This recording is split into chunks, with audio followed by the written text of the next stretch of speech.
yours. Cool. Oh, and this mouth guard. I'll get my own. Thanks. The 5th season is when Spirit for the Game gets passed down. That's why we're proud to support over 5,000 teams.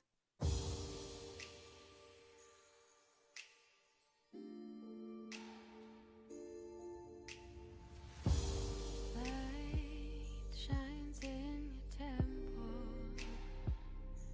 It's breaking through. You're breaking through.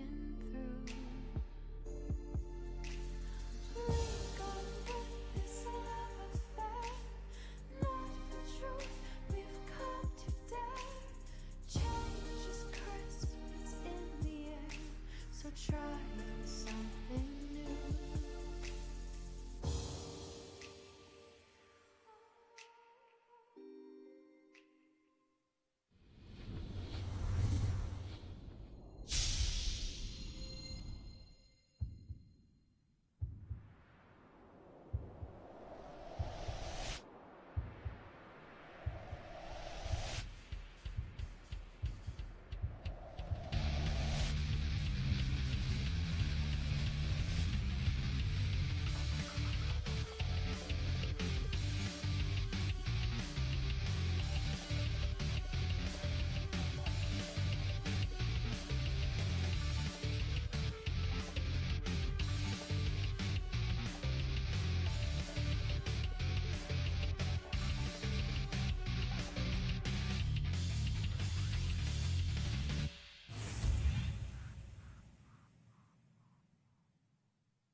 Well, ladies and gentlemen, hockey fans, welcome to Memorial Arena in Brampton, Ontario, as we get you set for the CWHL live broadcast between Le Canadiennes, Montreal, and the Brampton Thunder. Nico Cardarelli, Darren Alley up here in the broadcast booth. Darren, a pleasure to have you back in the booth here as we close out our CWHL live season. This will be our last GTA-based broadcast. That is, unless, of course, Brampton or Toronto can make up enough points, which, well, that's going to be a stretch for Toronto. For Brampton, depending on what happens here, they could still finish second. Well, it's a tall order for either team. You're looking at 4 games left coming into the weekend for the Thunder. They have to win out the rest of the season and count on Montreal to lose 6 consecutive games. Not very likely. And Montreal, not a team that's going to lose 6 straight games very often. So very tall order for Brampton there, but I guess you never know, crazier things have happened. Liz Knox looks like she'll be getting the start between the pipes here today for the Thunder, as she's been on a bit of a roll lately herself. There's the announcement, the fact she will get the start. Of course, her last start, a big shutout win over the Boston Blades. Well, good numbers for Liz Knox this year, too. A .919 save percentage, 5 wins, 5 losses in her 11 games so far. And for the Canadiens, we'll have Charlie Labonte between the pipes, and not much of a surprise there, as she's been stellar once again this season. Well, she leads the league with 8 wins, .929 save percentage, goals against of 1.59. So goaltending has not been a problem for Les Canadiennes this year, that's for sure. A league best, just 36 goals against Les Canadiennes coming into this one. And they can put the puck in the net as well, scoring 75 goals in 18 games this season. That's good for second in the league right now, behind the Calgary Inferno, who are on the other side of the globe right now, taking on Team Japan in a nice little exhibition series there. We get a bit of a pregame ceremony happening here in Brampton. Of course, this is one of the Heritage Games, and representatives from You Can Play are here tonight, and we applaud the work they do in making not just hockey, but all sport more inclusive and available for everybody.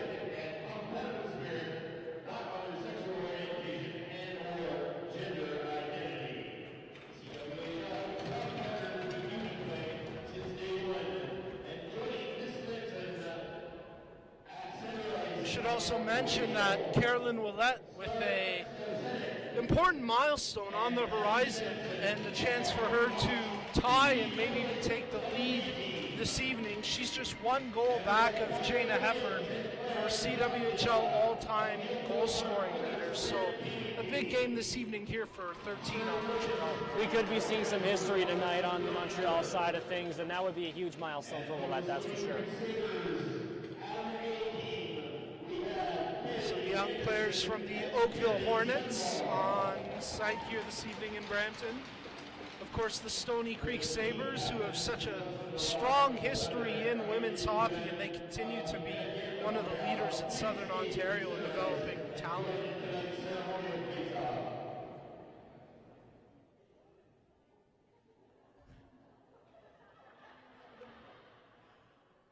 Always good fun at a CWHL game.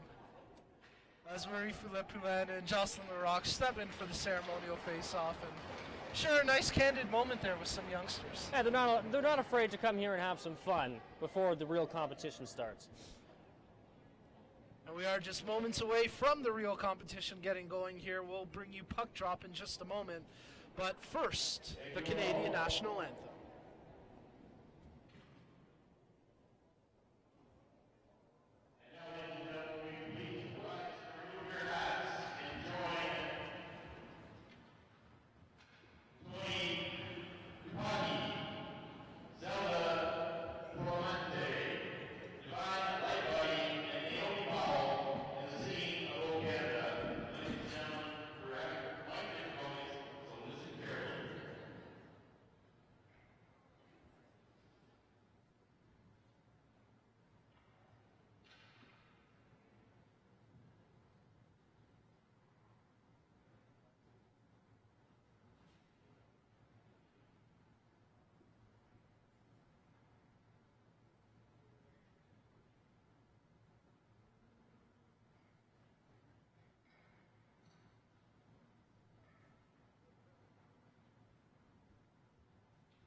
Great rendition of O Canada and a great hockey game coming up here as you're tuned in on CWHLlive.com. It's the Brampton Thunder hosting the Canadiennes de Montreal. We've got opening puck drop coming up here in just a moment.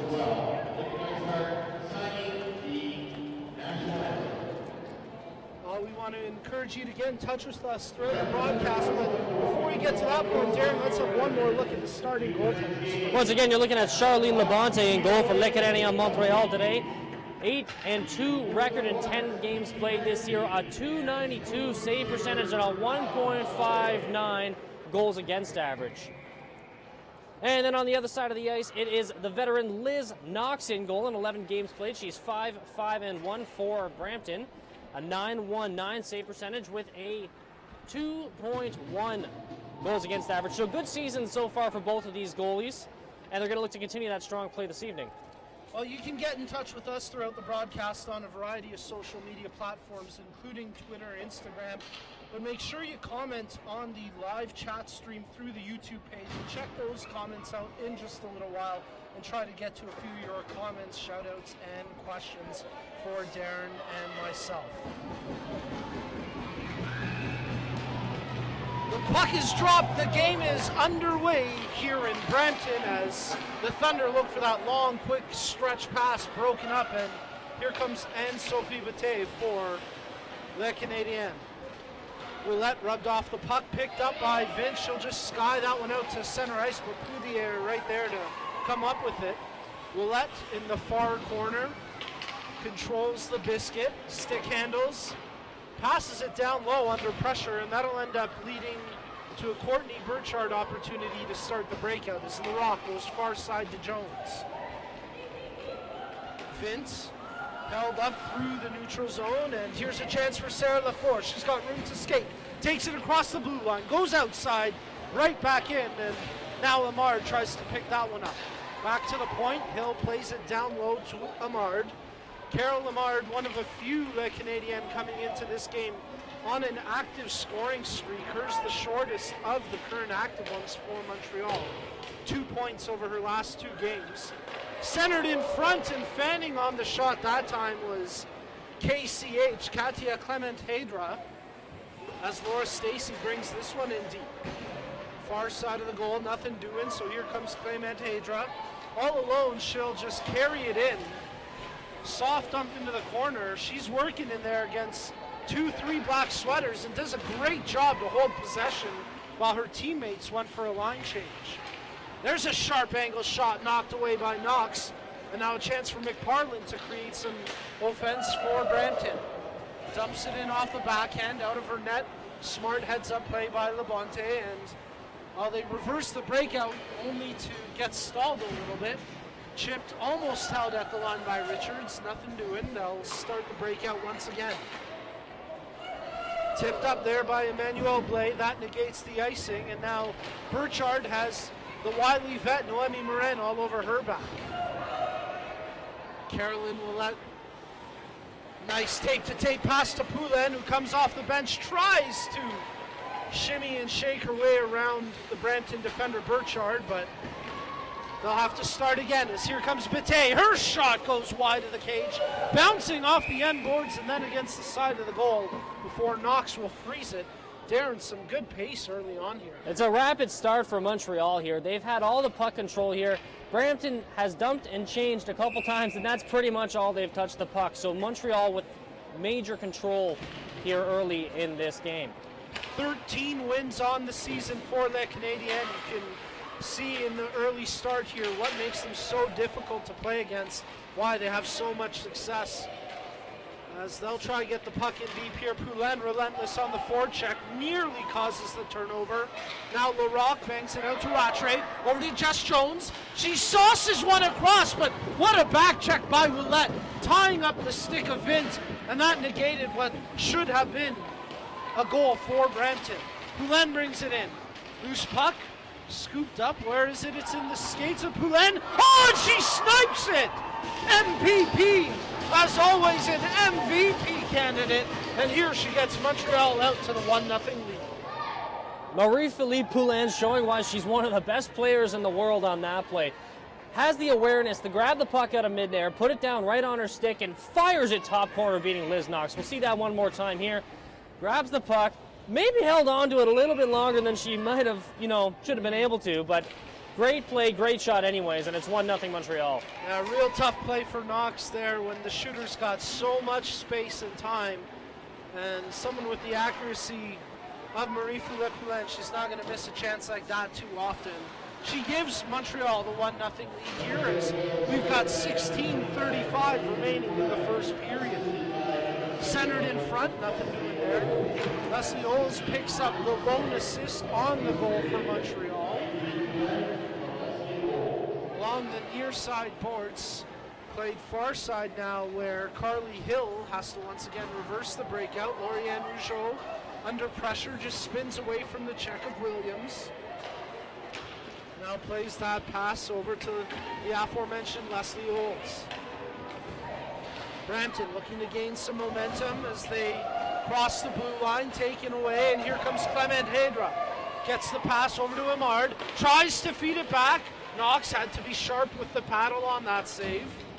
Down low in the far corner, Clement-Hadra battles for it, but Brampton will just lift that one out, and then McParland, for good measure, tries to punch it a little further down the ice. Oh, turnover here. Chance for the Thunder.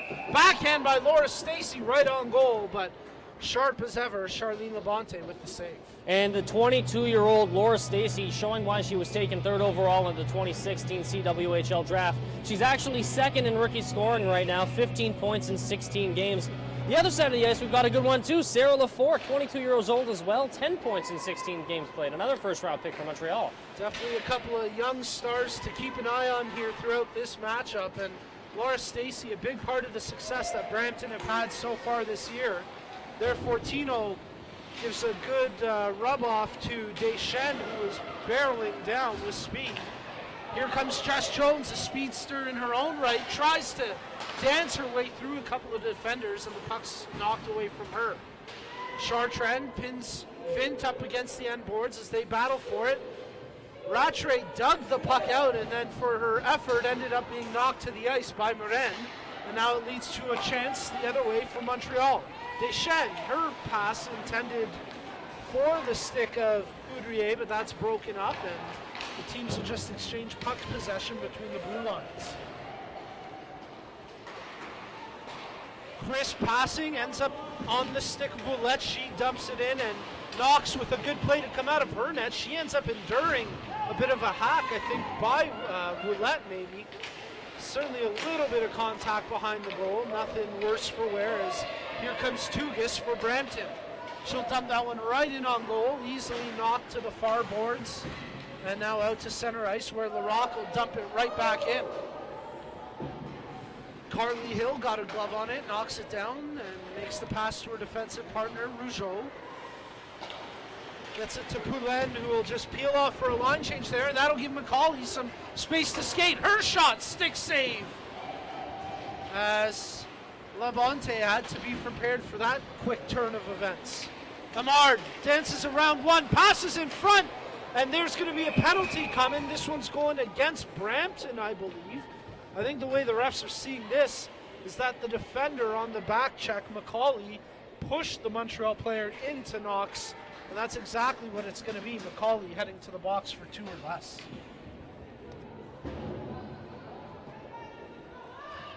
Not a lot of urgency from the Brampton side so far. That penalty, interesting call to me. A little bit of contact in front of the net. Not sure nothing had to go either way there, but Brampton has had so much trouble breaking out of their own zone so far.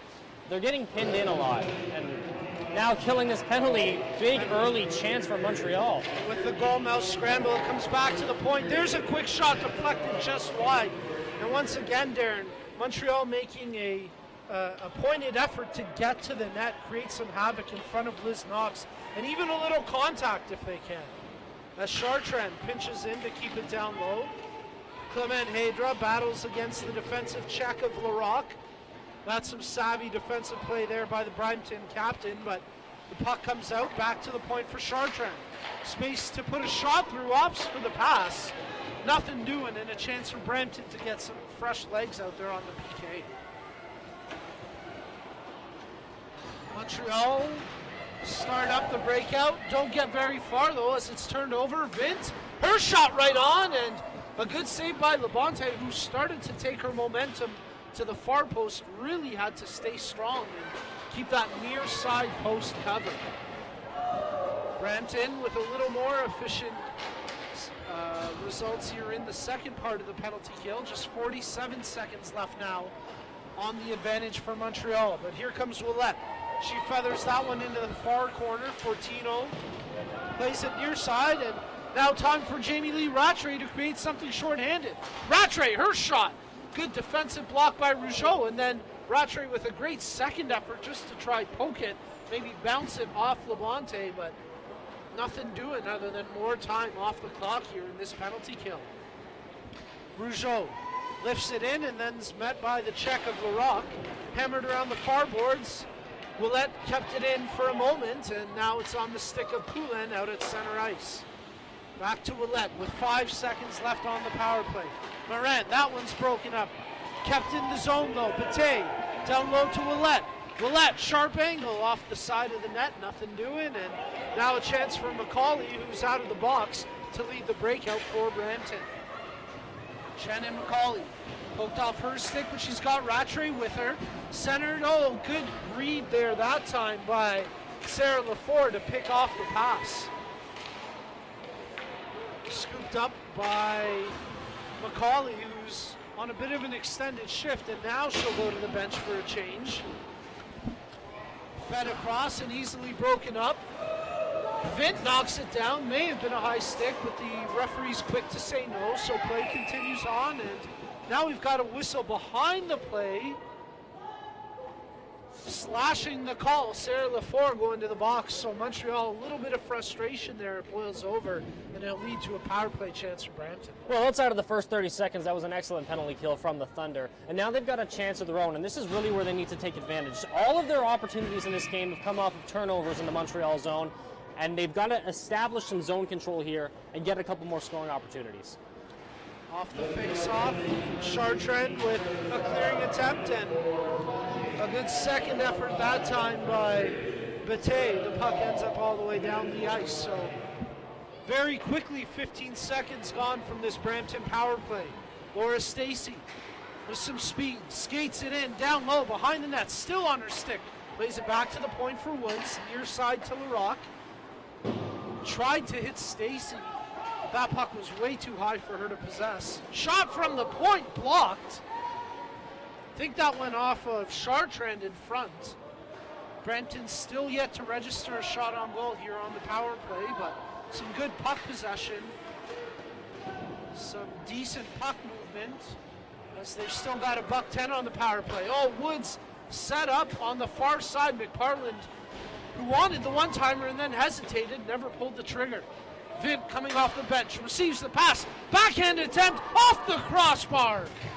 I think it deflected off the Montreal defender and then the crossbar, but that's as close as Brampton has come so far here on the power play. And that puck just clears the blue line. 45 seconds left on the advantage here. Vint knocks that one down. No, there's not too many deficiencies in Montreal's game.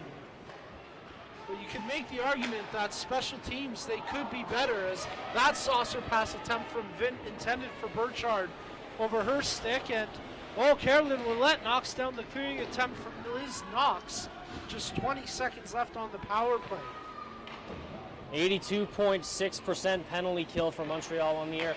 Not tops in the league by any means, not awful as well. No, in terms of a percentage, that's pretty decent, but fourth in a 5-team league, you look for a bit of a better result from such a defensively minded and veteran-laden team. They kill off the power play this time, though, and both teams 0 for 1 with the early power play chances. Here comes LaFour out of the box, skates it behind Brampton's net. She's met by the check of Rattray, and Rattray pokes it off her stick, lifts it down the length of the ice, and a chance for Brampton to get some changes.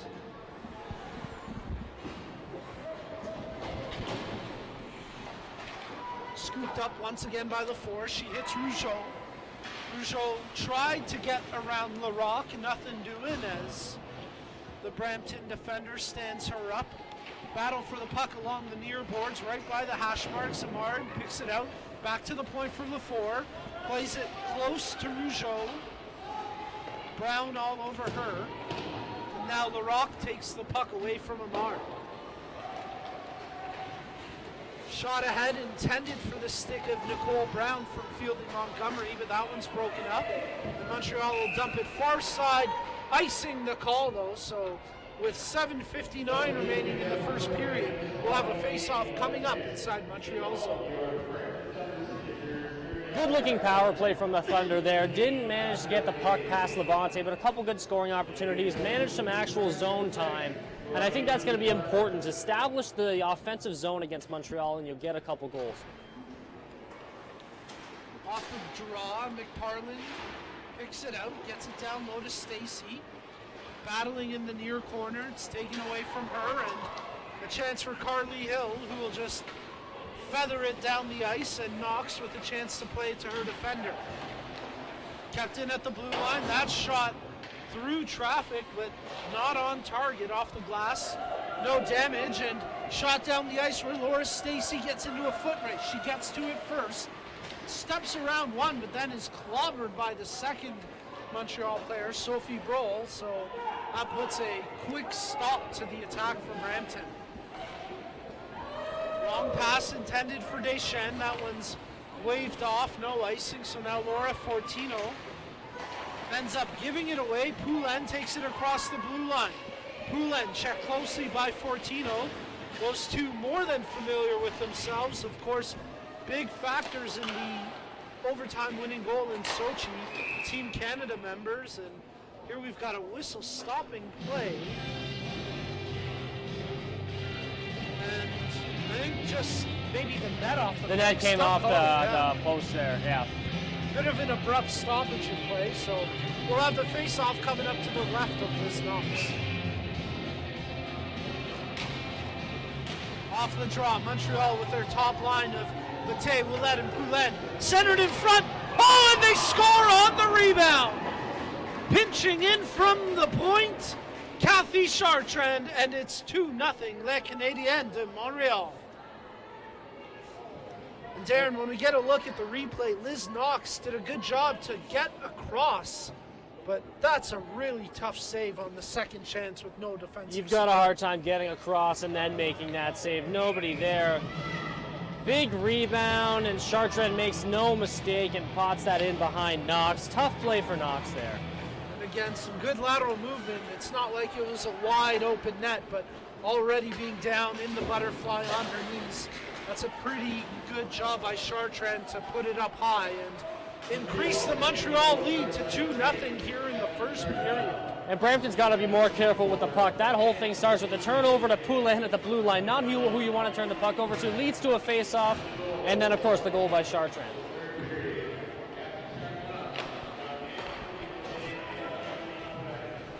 So Bate and Poulin draw assists on the goal by Chartrand. And it's a 2-0 lead for Montreal as Brampton were breaking in. Tried to drill one through, but nothing doing. And Taylor Woods will have to start things up from her own zone. She turns it over behind her net. Chance almost on the stick of Peroff, but that one's broken up. Now Peroff gets it back, plays it down low to Olis. Far side, and Brampton will just clear the pressure out to center ice. Darren, once again, the Thunder really struggling to get any sort of sustained offense, any kind of puck possession. Let's see if Jamie Lee Rattray can change that up. Rattray cuts into the middle, makes the pass, Vint! Oh, what a save! By far the best chance of the game so far for Brampton, and easily Charlene Labante's best save as she got the blocker up and made a tough stop on the backhander by Vint. Excellent move by Rattray to create some open ice. That's a great point. Rattray dipsy-doodled her way in, had the trailing Vint, and then Vint with some great presence of mind and physical ability to shield the puck the way she did to create that chance.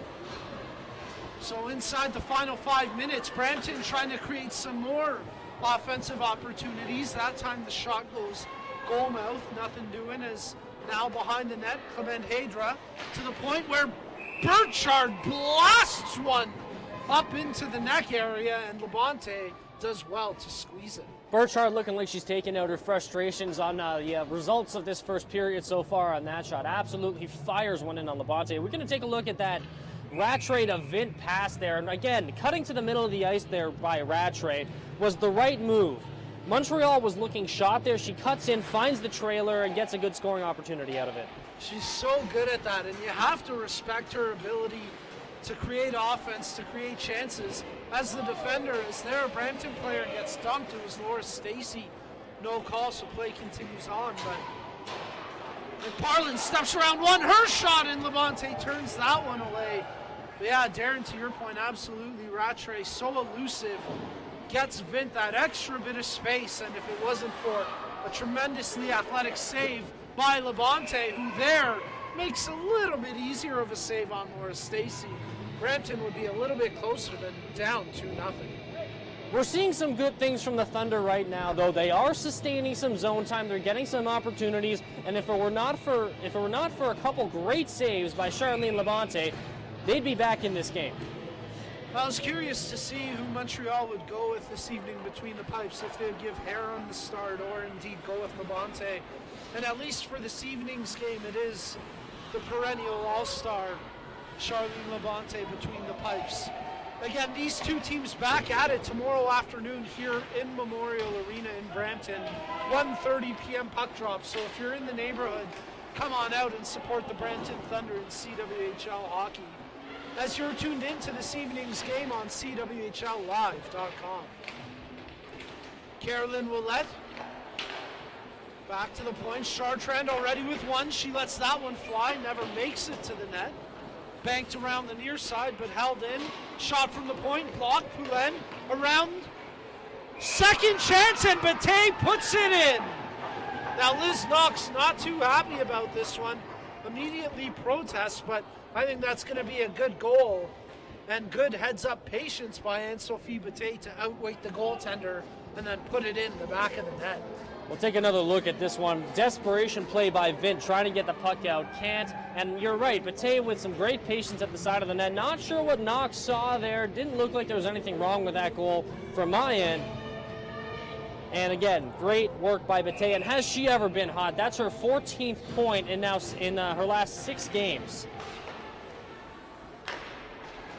I really don't think there was much there for Knox to be too upset about. Maybe a little bit of contact between her and Bate after the initial rebound, but clearly on that replay, that was just a heads-up move by a former CWHL MVP to outweight the goaltender and put it in. The score now 3-0 for Les Canadiennes de Montreal, as Poudrière picks up the lone assist on the goal from Bate. So Brampton, minutes ago, were starting to show some signs of life. Now they find themselves in a very deep hole, down 3-0 with 2:33 remaining here in the first period. The Manhedra goes far side, intended for Deschênes, just offside at the line. So we'll have a stoppage with 2:25. That's just how this game goes. Sometimes you get some opportunities. You're looking like you're going to claw your way back into this game. Montreal takes the puck down the other end of the ice and very quickly, it seems, puts one in behind Knox to make it 3-0. Well, and once again for Montreal, it's their big unit getting it done, as they've been a part of all 3 goals so far here this evening. Marie-Philippe Poulin, Carolyn Willette. There's a shot from the point by Brohl that gets blocked. And the most recent goal scorer, Anne-Sophie Bate. Laura Fortino leads the rush here for Brampton, makes the pass near side, gets it right back on her stick, and Fortino snipes it! The Thunder aren't dead yet. They get one with $1:55 left in the first. It's a 3-1 game. And a beauty goal from Laura Fortino. And an important answer for the Thunder there from Fortino. She has, in my experience, scored some of the nicer goals I've seen in the CWHL, and she pulls it off again here, taking the pass, cuts through the circle, and puts it top corner over the shoulder of Labonte. Beautiful shot. You could even see Labonte trying to goad her into the far side, giving her more of the blocker side than the glove. But Fortino absolutely threads that one top shelf. And as you mentioned, Darren, a very important goal for Brampton, as they now trail by 2. Montreal bring that one in offside. So Laura Fortino gets the goal. Laura Stacey will draw the assist on it. She continues to have continues to have an impressive season for the Thunder. Woods will get the secondary assist as well, so for those keeping track at home, that's Fortino from Stacey and Woods, as we're inside the final minute 30 of the first period. Carolyn Willette, as Willette battles against Burchard behind the net. Burchard wins that battle for now at least, and they get pinned up in front of the benches here. LaRocque scoops it up for Brampton. 1:04 left in the first. LaRock spins away from that check. Tries to feed it to Stacy, but good heads-up play by Katia Hedro, who broke it up. Now plays it far side. Quick shot. Better glove save from Knox as Sarah LaForge gets stonewalled on that chance.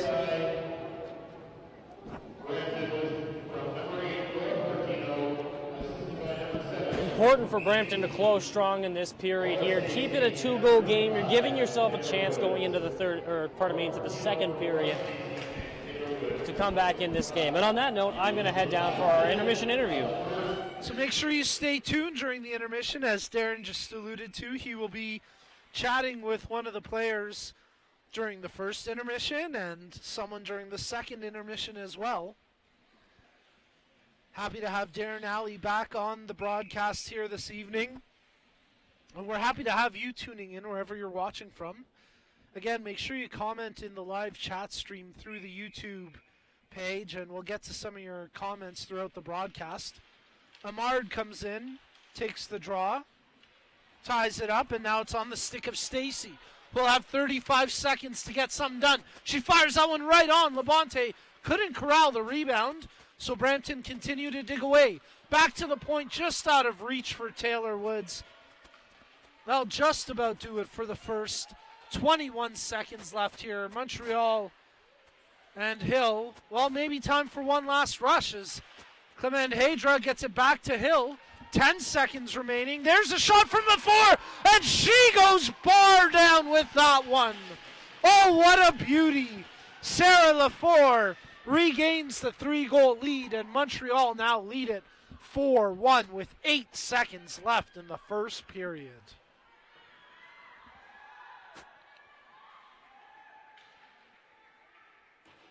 A good back and forth play between Hill and LaForge, and then you can see LaForge just laser that one off the bar and in.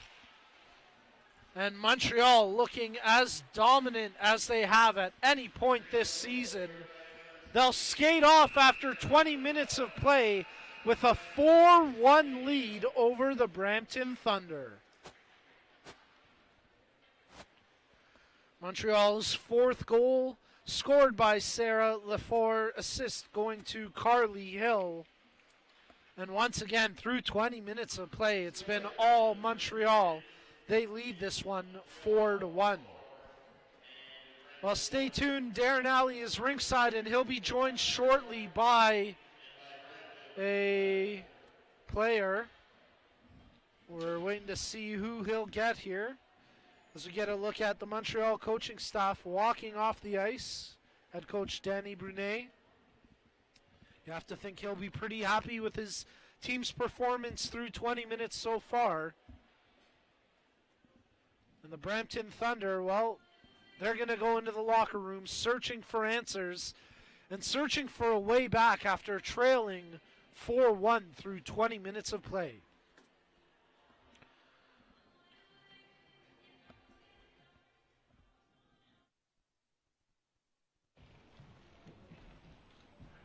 Kimmy, you do know that there's only 4 seasons, right? Then how do you explain the way kids wish away the summer because we can't wait to play in the fall? Or how teammates often become best mates? Or how families happily vacation in Winnipeg in January because that's where the tournament is? So you see, Miss Woods, there is a 5th season, and it's the best season in Canada. So you're talking about hockey. Oh, it's more than just talking, Miss Woods. Scotiabank is proud to support over 5,000 teams in Canada's 5th season.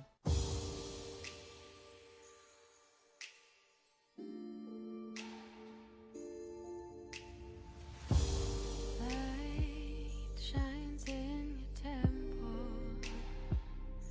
It's breaking through. You're breaking through.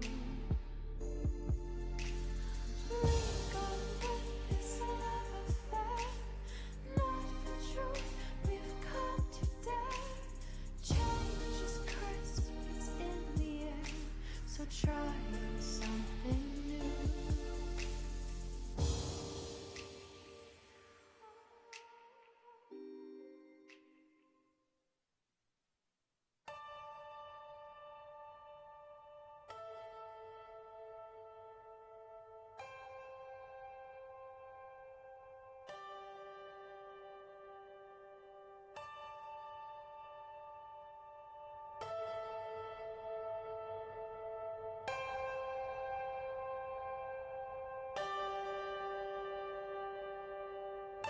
So I left college and I wasn't sure what I wanted to do as a career, and I actually thought about not playing hockey, and as the time grew closer I was like, I can't give it up yet. I love it too much. I have way too much fun with it, and it had been a part of me since I was 4 years old. And the CWHL is the best league for women's hockey, and it's very established, and so many good players are here that I couldn't pass up the opportunity. If you're a hockey fan, I think you're going to really like the top level of women's hockey, which this is what it is. If you've seen women's hockey maybe at the Olympics and you only follow women's hockey every 4 years, you see the excitement that that can generate. And I tell those people that those players play in this league, and I think a lot of people don't really understand that in those 4 years that they're not on television each and every night, they have to hone their skills somewhere, and this is the CWHL.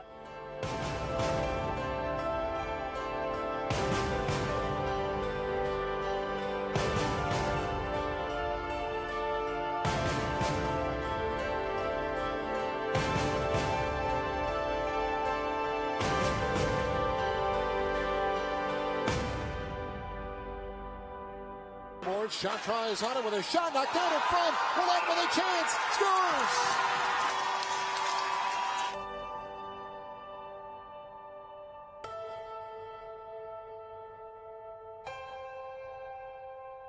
You're going to see some of the top players in the world on the ice that are playing in your backyard.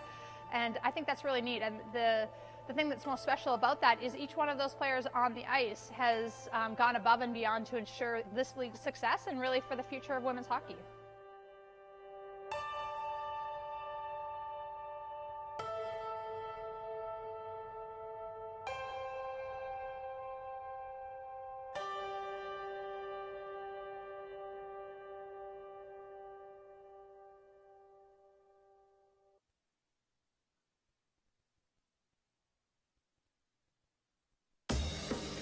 Hey!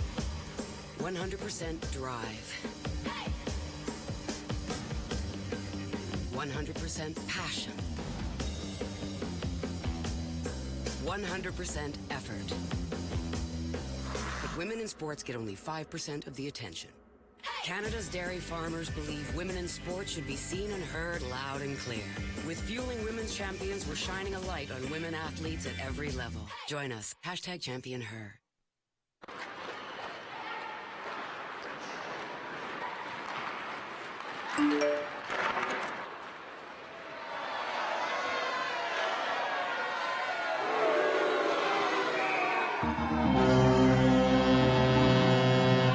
If you think texting in the middle of a game is a bad idea, what about texting while driving? Don't even think about it.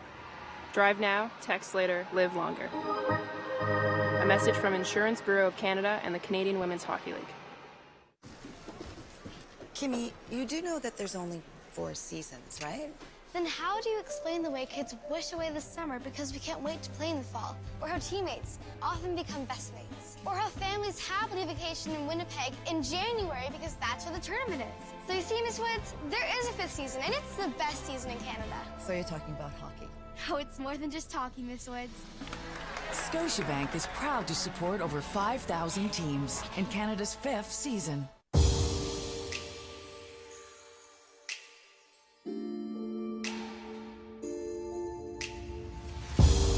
Light shines in your temple.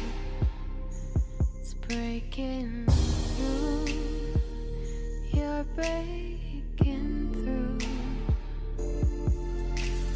We got this love affair, not the truth. We've come to dare. Change is Christmas in the air. So try something new.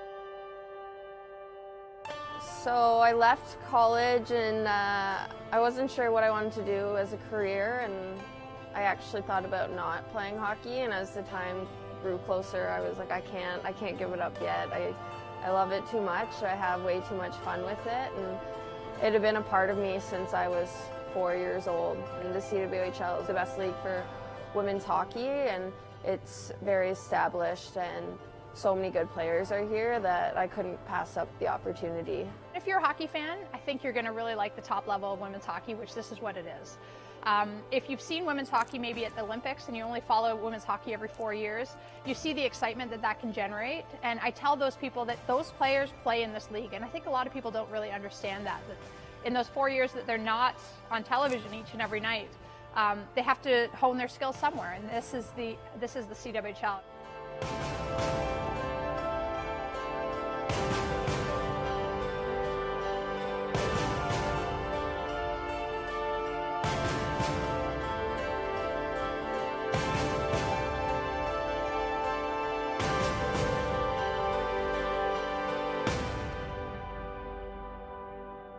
Shot tries on it with a shot knocked down in front. Willette with a chance. Scores!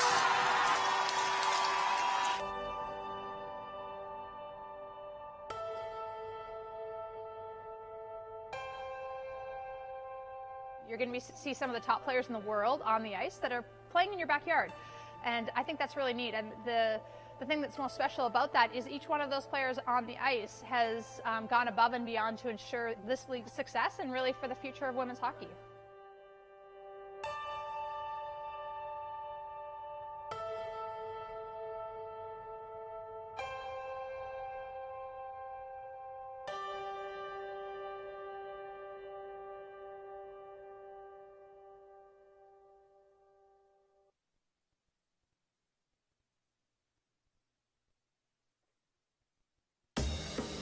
Hey!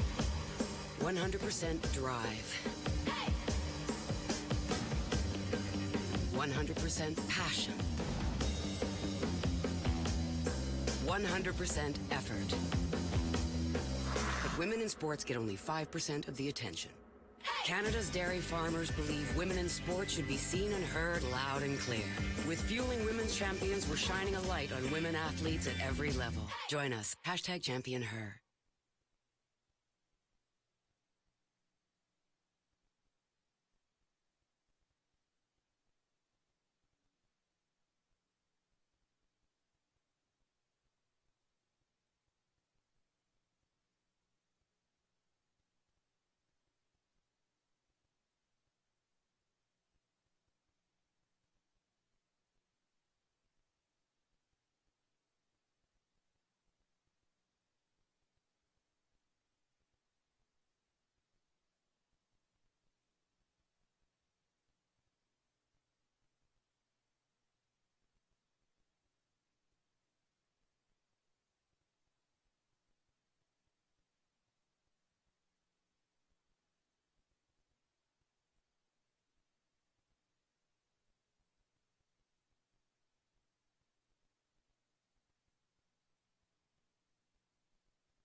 Welcome back inside Memorial Arena in beautiful Brampton, Ontario, as we get you set for the second period of this contest on CWHL Live. And, well, a few of our viewers on CWHL Live speculated we might see a goaltending change. And sure enough, Erica Howe will start the second period between the pipes for the Brampton Thunder. Now, Erica Howe not having the year she's really wanted to have, I don't think, with the .905 save percentage. In 10 games, she's 4-5-1 with a 2.7 goals against average. Not what she was looking for, I don't think, coming into this year, trying to build on her strong season last year. Well, we mentioned we'd get to a few of the viewer comments throughout the live chat stream as we get a look at Charlene Labonte between the pipes for Les Canadiennes. And we want to give a shout out to Alice, who's tuning in from J Peak. She says the Wi-Fi's terrible, but this game, too good to miss. So Alice, thanks for tuning in, and a big thank you to Icing on the Rink for their kind comments as well. We'll get to a few more of the comments throughout the game, but we're set for the second period as it's Les Canadiennes de Montreal leading the Thunder of Brampton by a score of 4-1. Iced right on to Erica Howe, so she gets a early touch on that one, held in at the line by Chartrand, and then scooped out near side where McPartland will skate after it. Drops it out of the reach of a couple of Thunder players, and then Stacy kicks at it while she's still offside. So an early whistle here, just 23 seconds into the second period. Very, very high-scoring first period, mostly on one side of the board, of course, but it's not surprising out of these two teams. 9 of the top 14 point getters in the CWHL this season come between these two teams, including point leader Jess Jones for the Thunder. As Montreal tries to start up some chances there, we've got 4 Canadiennes with active scoring streaks coming into this one, and already 2 of the 4 have extended their personal accolades. And Sophie Bate, who's picked up a goal and an assist in this one. That gives her now 11 goals, 11 assists, 22 points in her last 9 games, including this evening. So the former MVP on a roll once again, as Vint whacks away at that one, but it's turned aside by Labonte, and Brampton trying to get some early opportunities here with some good puck pressure. Jamie Lee Rattray takes it across center ice, fires it right on, and Labonte will just snag that one with the glove. The shot from the red line might be the best chance Brampton gets in this period if they don't continue to put some pressure on the Montreal zone. Couple turnovers from Les Canadiennes early in this period. Brampton not able to create anything out of them.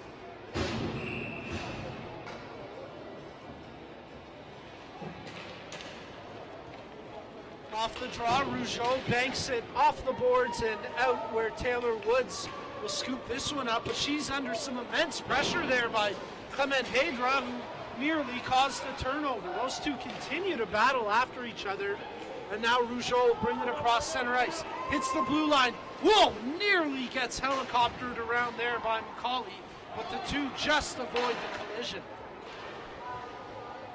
Off the stick of Carol Lamard, behind the net where Lafleur, who scored the 4th goal for Montreal on a beauty in the final few seconds of the first period, can't recreate another chance there. Good save, big rebound, steered aside, directed on goal.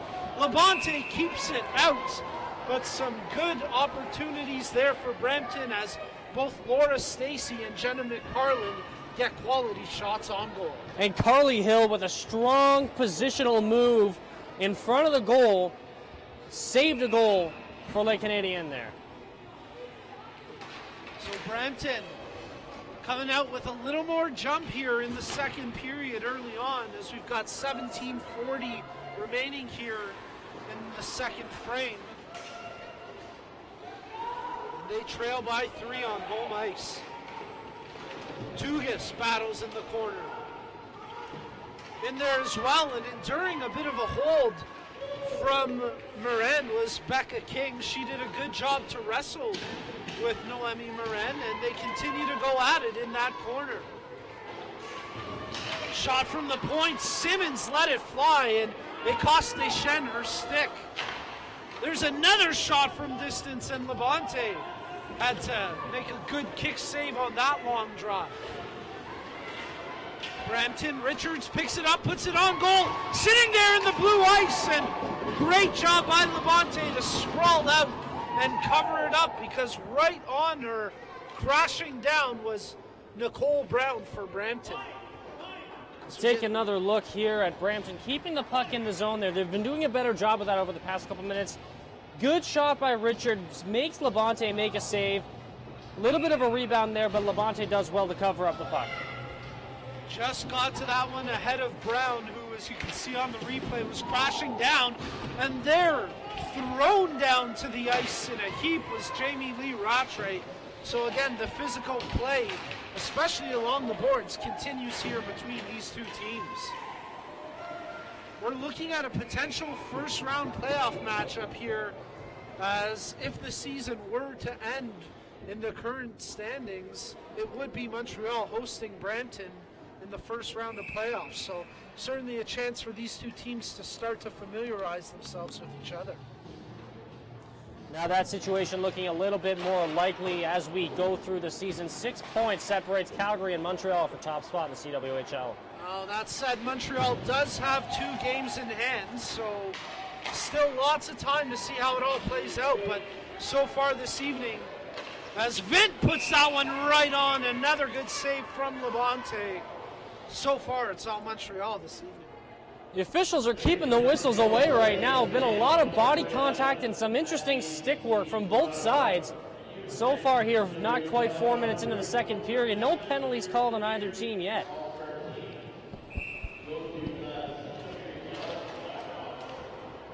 A good reminder by the PA announcer here in Brampton that something we should pass on to the fans at home. You've still got time to place your votes for the CWHL All-Star Game captains. I was looking at the live voting earlier today. So far, we've got 2 potential captains coming from the Furies.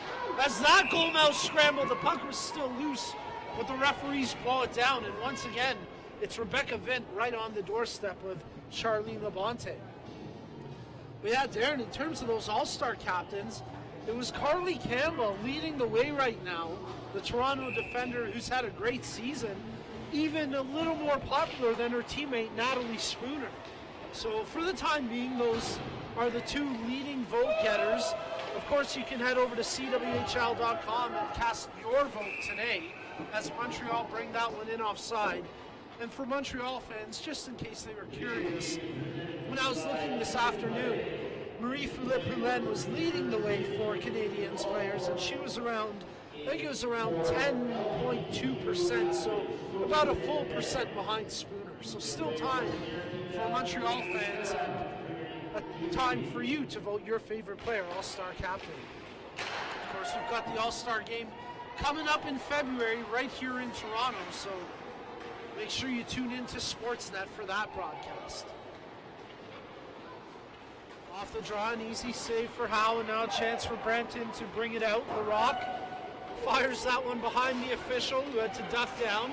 Back to the point, Simmons tries to corral the rolling puck. Never got a clean shot away. Easily broken up by the Canadiennes, but they don't go very far with it. Held up and dumped right back in. A chance for line changes on the fly here for the Thunder. Clement Hedra off the boards, gets it back to her own stick, plays it to Emmanuel Blais, who lets that shot fly, and easily turned away by Erica Howe. All the way down the ice, Labonte leaves it for the defender. As Fouracres nearly has it picked off her stick, a chance now for Brampton. Rattray, but what a back check by Morin. Noemi Morin getting it done at both ends of the ice that time with a big defensive play to take away what could have been a clear break for Jamie Lee Rattray. Let's not take anything away from Rattray, though. Single-handedly trying to pull her team back into this game. Strong power move getting through 2 Montreal defenders there. That time she stands up Poulin, but Poulin still on her feet. Makes the pass to Ouellette. Ouellette's shot over top of the net.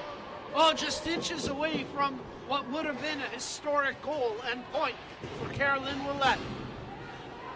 Again, the watch is on. She's at 129 career points as Brampton looking for the long stretch pass. They hit it to Jess Jones, who then endures a big check from Poudrier, and play continues on.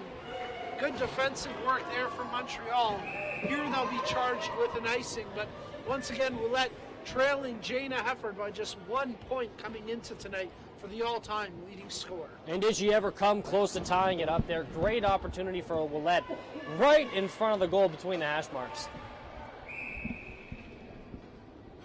Rebecca Vint on the draw here for Brampton. Steps in against Poulin, and off the scramble, Brampton had it, but then Ouellette picks the pocket of Jones, and here come La Canadienne and Sophie Boutet. Near corner, plays it behind the net to Ouellette. She's checked closely, centered in front, and that one's scooped away. Here comes Larocque back for Brampton. Hits the blue line. She's got Tugis getting to the net. Right on the blocker save by Labonte as Larocque tried to go far side.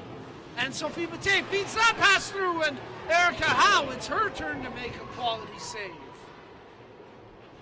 Good chance for Almos, but nothing doing there for Montreal as the score line remains 4-1 with just under 13 minutes left to go here in the second period. No icing here on this one, so Lauriane Rougeau scoops it up, plays it off the boards and right to the stick of Carly Hill, who floats it in, and that's an easy glove save there for Erica Howe. Howe's been a steadying presence for the Thunder in this second period so far, making a couple good saves, a couple easy saves, but regardless, keeping the puck out of the net when they really, really need a chance to get back in this game. Off the face, off the scramble, there's a sharp angle shot from Amard, never makes it to the net. Quick touch, bouncing puck, side of the goal. Howe with the strong poke check, but her defenders get it away first, and McParland with a stretch to try and maintain possession. It gets away from her. Macaulay knocks down that puck. Rougeau forced backwards. Her and Hill just exchange the puck, and now it's lifted along the near boards, picked up by Hadra. Clement Hadra makes the pass to Amard. That shot, that's a tough snag for Howe, but she gets the glove down and ensures there's no second chance. Good positionally sound save for Howe. Didn't bite anywhere, stayed in front of the puck, managed to get her glove on that one.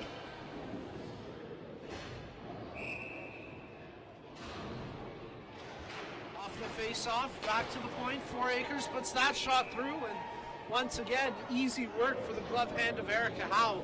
Darren, she's really provided a calming presence and some stability back there for Brampton after a tough start to the game by Liz Knox. And again, they really need it right now. If they another goal or two here in the second period, they've really got a shot at this game, and a couple weak ones going by Howe right now is the last thing the Thunder need. The Canadienne tried to move the puck around. That's broken up, and now Haley Williams gives chase for Brampton. Sophie Brohl, her clearing attempt, nothing doing. So they'll start it up again, this time near side. Deschênes banks it off the boards. Held up at center ice. Rattray endures a bit of a hook, but actually got called glove pass, whistling it down, and we'll have a face-off right at center ice, I believe. Actually, they're going to move it just outside the Brampton blue line. So 11:30 remaining here in the second period in this CWHL live game between the Brampton Thunder and Le Canadiennes de Montreal. And it's Montreal with a 4-1 lead here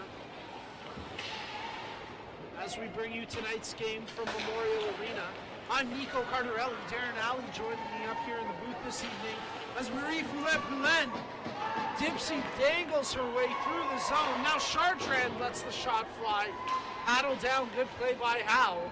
Brampton under pressure. They'll clear the zone. Great to have Steve Mitchell back here as well, our technical leader. He keeps everything behind the scenes running. Really happy to see him fully recover and be back here at the rink. We missed you, Steve, and we're glad to see you back in good health and good spirits. Montreal start out from their own zone. Katia Clement Hydro stumped that one in far side where Sarah Lafleur first on it for Montreal. 4 jerseys all come together, and it's Lafleur who comes out of the scrum with the puck. That shot redirected in front. Nothing doing though. Just across the blue line, offside called against Les Canadiennes with 10-12 remaining in the second. Brampton's back to having a difficult time getting the puck out of their own end here. Something that they're going to have to change quickly if they want to get back into this game. Noemi Morin on the draw here for Montreal. They're against Vint, and it's a battle, and eventually ends up on the stick of 4 Acres, who will get it over to Morin after a couple of touch passes. Deschênes has it in her skates, can't come up with it, and here comes Fortino. Oh, we've got some action behind the play, though. I'm curious to see how they'll call this. Brampton was leading a breakout, so I gotta think Vint is probably the penalized player here, why they blew it dead, and it looks like it will be just Vint going to the box, cross-checking the call. Well, Deschênes will join her as well, roughing the call against Deschênes, so we'll have coincidental minors here. And a tough break for Brampton because they would have had an odd number rush the other way, but the extracurriculars behind the play end up putting an end to that break-in. Well, see, that's a situation where Vince got to see what's going on up ice and stay a little more disciplined when her team's down by 3. Down by 3, and we'll have 2 minutes of 4-on-4 hockey here. And some very offensively minded players out there for both teams. As it's Poulin and Willette on forward for Montreal, and Jones and Rattray out there for Brampton. Willette scoops up the loose puck, and she'll skate it up here. Caroline Willette, near side, centers it, intended for Poulin, but it's broken up. Marie Poulin right in front to Poudrier, but she fanned on the one-timer. Down low to Willette, back to the top of the circle. Poulin lets it fly, and a good save there by Erica Howe. Jones feeds it up, intended for Rattray, but couldn't find her with that long stretch pass cleanly, so chance now. Oh, big turnover right in front. You don't see that too often from Kathy Chartrand. And now the long stretch pass, Katia Clement Hydra just offside. So, Darren, once again, the team's exchanging chances. And once again, both goaltenders had to be sharp. And we're going to take another look at the turnover by Chartrand right in front of the goal. And Rattray with a good stick there gets herself an opportunity, but Labonte, realizing that the puck's been turned over, very strong on the puck there. McCauley on the draw for Brampton will retake it here as McCauley will be escorted out of the face-off circle. So coming in to take it, Laura Stacy. Off the face-off, it's picked up by Carly Hill. Good crowd this evening here at Memorial Arena. As I look down to the left of our broadcast location, Bate cuts to the net, tried the backhander, and then goes sprawling into the goal. Play continues on. Down low in the near corner, Clement Hydra has it picked away from her, and Sophie Bate continues to dig away. And now Laura Stacy comes out with it as there's 30 seconds remaining in the coincidental minors. McCauley towed the blue line, waited for the pass, and then had her pocket picked. Here comes Enso. Enso Vivate tried to dance between a couple of defenders, now makes the pass to Amar. Back to the point, 4 Acres thought about the shot, makes the pass. Brohl, her shot attempt blocked by Larocque. Now a chance for Stacy to dump it in and get a change. She does so, and that'll also do it for the coincidental minors as we're back to 5-a-side hockey. Lafleur, tried to make the move going through her own skates and then going wide, but she just ran out of time and space. McParland to Fortino, back to McParland, draw pass to Richards, she lets the shot fly. Second chance, big rebound. And a little lack of urgency by Montreal there in terms of clearing the pressure. But some good chances for Brampton. And once again, Labonte equal to the task. Taylor Woods under pressure here. Endures a big hack there. Nothing doing. Play continues on. As Richards digs it out over to Fortino. McParland. She's got Tugas off the bench and Settle played in right on goal where Labonte thought about releasing it, but she'll hold it for a face-off with 7:03 left in the second. Couple chances either way there on the 4-on-4. Opened up the ice pretty well, and we're going to take a look at this rush from the Thunder. McParland and Fortino trading the puck back and forth. Good pass, but also good defense in front to deflect that puck away from the goaltender. There you got to look at that big rebound. Caitlin Tugas a little too far away to cash in on it. You don't see Labonte give up too many juicy rebounds like that one. And there, Deschênes, her shot turned away by the blocker of Erica Howe. Rattray dumps it in, gives chase, tries to center.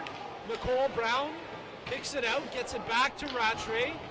She's got LaRocque at the point, finds her there, steps around one defender, knocked to her knees, and does a good job to get it down low to Brown, but then that one's picked off by Marie Fouet-Poulin, who will try stick handle her way through Brampton and all the way up the ice. Tried to find Ouellette off the bench. And Sophie Bate, her shot attempt easily steered aside. That shot from Hill deflected. Now Ouellette has it down low. Makes the pass to Bate. Good save by Howe. Bate centers in front. Another chance. Ouellette lets it go. Goalmouth scramble, but Erica Howe keeps it out. And Caroline Ouellette can only look up to the sky in frustration as she knows she's ever so much closer to that historic point. Big scramble in front there, and again, Ouellette nearing 130 points, almost got it there. But Erica Howe standing tall for the Thunder right now, not having to move side to side too much. She's staying positionally in front of the puck, and it's working for her right now. She came up big numerous times on that last sequence of chances for Montreal, and now Rebecca Vint will try to create some chances for Brampton as she lets the shot fly just wide, that is, and we've got a penalty coming up here to Montreal as once again they got a little too rough in front of their own goal. Vint draws the penalty as it's going to be Lauriane Rougeau, 2 minutes or less for roughing. And now a chance for Brampton to get something going here in the second period. Nothing getting past either of these goalies so far in this period. Brampton with the first power play here in the second.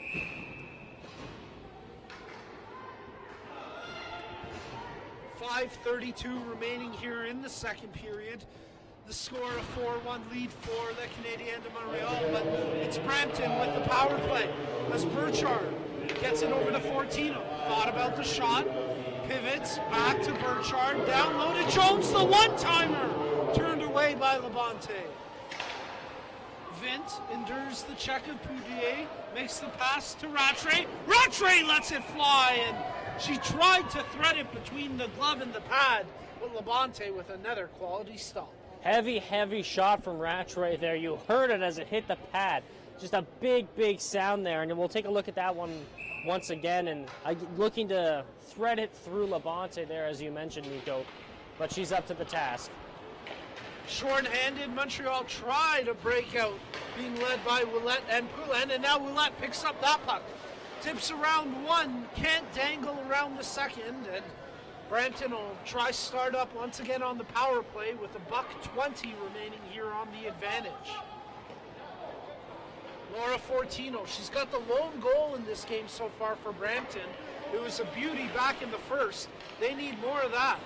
Fortino gets it back, lets it fly, and she had Labonte checking behind her, but puck never ended up on goal. Fortino keeps it in, far side. Plays it down low, intended for Jones, but skips away from her.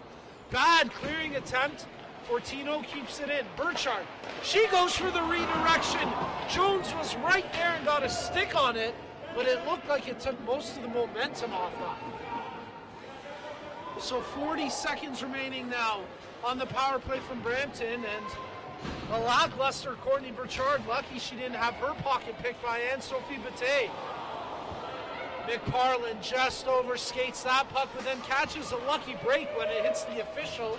So Brampton still have 20 seconds left here, and the puck in deep as Larocque endures the check there. They feed it over near side, intended for Tugis, but too hot for her to handle, and here comes Carly Hill. With just 5 seconds left on the Brampton power play, that'll do it for the advantage, and unfortunately for Brampton, in the end, nothing doing as the scoreline still remains 4-1. 3:23 now left in the second period. That puck hops over the stick of Poudrier, who plays it far side, and Brawl will just dump it right back in. Taylor Woods has her stick smacked right out of her hands. Play continued on until a couple of Montreal players went down. There's a delayed call here too. Slashing. And that's a good call because they took the stick right out of her hands with the slash. So Almaz will head to the box for 2 or less on a, as Darren mentioned, bit of a delayed slashing call there. So Brampton going right back to the power play here, 0 for 2 so far in the game. As Carolyn Ouellette will just hammer that one down the length of the ice. If you're Brampton, you're looking for a mistake here. You're looking for something to open up in the Montreal wall of defense, and they're tired. The penalty killing is tired. They just killed one. This is a big opportunity for the Thunder. Well, let's see if they can capitalize as Burchard goes in deep, and right away Montreal clear it down the length of the ice. Hal leaves it for Fortino with $1:30 remaining on the power play. Brampton bring it up. Far side, Vint across the blue line. She's got Jones with her. Jones took her eye off the play just for a fraction of a second. And that's how the puck ended up in her skates. An easy clearing attempt for Montreal. Not quite the urgency you want to see from Brampton here, but Laura Stacey will get some speed going up the ice. Takes it behind the net, still on her stick. Down low, Larocque. Back to the point, she gets it. Over to Woods, near side, lets the shot fly wide of the cage. Richards will battle for it in front of the official along the far side boards as there's 40 seconds left in the power play, and with the puck pinned up there, they'll whistle it down. This is an important last 22 minutes of this game for the Thunder. They've got to establish some sort of dominance over Montreal. This is likely, as we've talked about before, going to be the first round playoff matchup later on next month. And Brampton's got to show that they can beat Montreal. Brampton cycle the puck around here with the power play dwindling down as McParland at the top of the near circle plays it to Stacey. Stacey tried to feed it over to Woods, but that one's broken up. And Montreal clear it with just 18 seconds left in this Brampton power play. Turned over as Play picks it up. Tried to get it over to Jordana Peroff. That one's easily knocked down. And maybe one last power play rush for the Thunder. McCauley receives the pass. Tries to cut in towards the goal. She's pushed wide. And now a chance for Almaz out of the box. Good heads-up play by Hal to come out and play that one. Final 60 seconds of the second period. Tugis just kept bulldozing forward, and she never saw the delayed offside call, so she's whistled down with 56.4 seconds left. And a couple missed opportunities for Brampton there, and they're going to really need to pick up their game in the third period. And I'll be off for the intermission show. So make sure you stay tuned, because we promise this time Darren Alley will be joined by a player in this evening's game. Maybe one more chance for either of these teams, though, as we're inside the final 45 seconds. 4 Acres gets back to the line, plays it to Rougeau. Her shot knocked down in front. Lafleur scoops it up, and then she's pinned against the boards for her effort. Rougeau brings it down low, plays it near side to Clement Hedra. Back to the point, 4 Acres, her shot easily blocked. Danger still present, though, as Fortino, under pressure, plays it far side. Tugas. Back to Fortino. 14 seconds left now. Laura Fortino stops on a dime. Plays it on the backhand behind the goal. Just 7 seconds left here in the period. That'll do it, as nothing changes in terms of the scoreline here in the second frame. Both these teams, though, a little more exhausted after a tiring effort. Some good back and forth play. But ultimately, the scoreline remained the same. Montreal with 27 shots through 2 periods.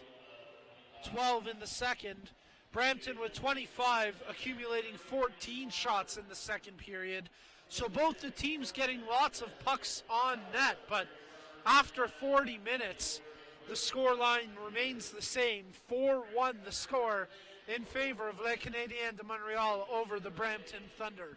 Stay tuned. Darren Alley will be joined momentarily by a player in this evening's game, as you're watching CWHLLive.com. When I was 7, I wore these gloves. They held this stick, while these skates carried me over the blue line. We won the championship, and now it's all yours. Cool. Oh, and this mouth guard. I'll get my own. Thanks. The 5th season is when spirit for the game gets passed down. That's why we're proud to support over 5,000 teams. 100% drive. 100% passion. 100% effort. But women in sports get only 5% of the attention. Canada's dairy farmers believe women in sports should be seen and heard loud and clear. With Fueling Women's Champions, we're shining a light on women athletes at every level. Join us. #ChampionHer. Joined now by Thunder forward Laura Stacey. Laura, your first season in the CWHL. You've already got 15 points in your first 16 games played coming into this weekend. How do you feel about your play so far this year?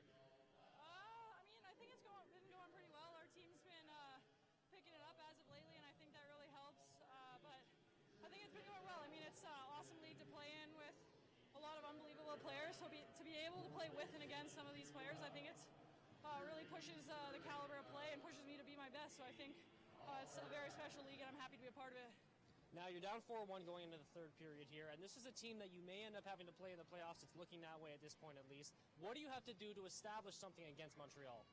I think we need to keep this momentum going. We had a really good second period there. We got a lot of pucks to the net, and we kind of battled really hard, and I think we need to keep that going through the third period and into tomorrow. And I think that if that happens, this 3-goal lead isn't really anything to be scared of, and I think we can battle that today. Hopefully get back on the board and push this game, and then kind of get the momentum from there, and hopefully come into tomorrow's game amped up, ready to play, and I think carry that through for the next couple games and into the playoffs. All right, thanks for joining us, and we'll be back for the third period on CWHLLive.com.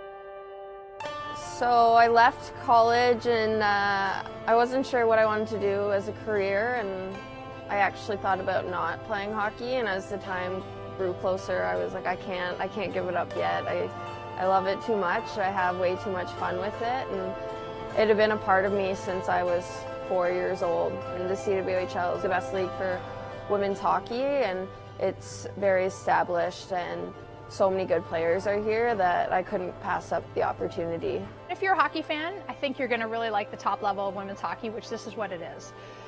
If you've seen women's hockey maybe at the Olympics and you only follow women's hockey every 4 years, you see the excitement that can generate. And I tell those people that those players play in this league, and I think a lot of people don't really understand that in those 4 years that they're not on television each and every night, they have to hone their skills somewhere, and this is the CWHL.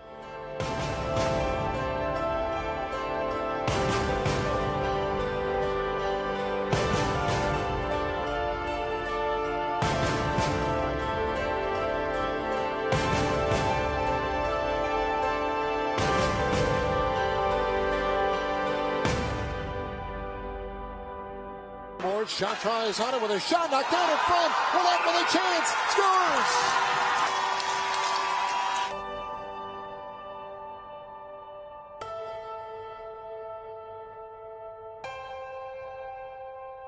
You're going to see some of the top players in the world on the ice that are playing in your backyard. And I think that's really neat. And the thing that's most special about that is each one of those players on the ice has gone above and beyond to ensure this league's success and really for the future of women's hockey.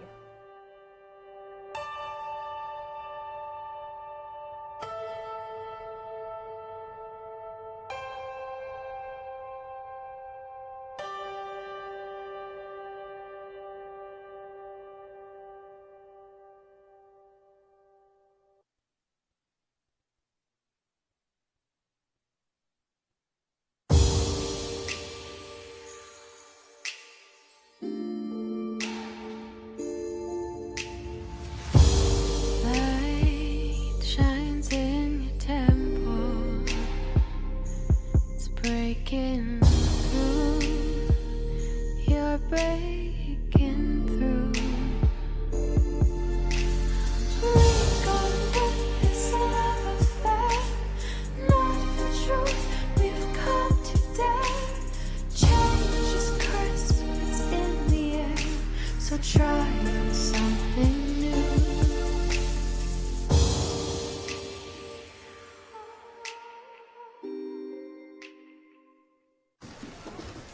Kimmy, you do know that there's only 4 seasons, right? Then how do you explain the way kids wish away the summer because we can't wait to play in the fall? Or how teammates often become best mates? Or how families happily vacation in Winnipeg in January because that's where the tournament is? So you see, Miss Woods, there is a 5th season, and it's the best season in Canada. So you're talking about hockey? Oh, it's more than just talking, Miss Woods. Scotiabank is proud to support over 5,000 teams in Canada's 5th season. 100% drive. 100% passion.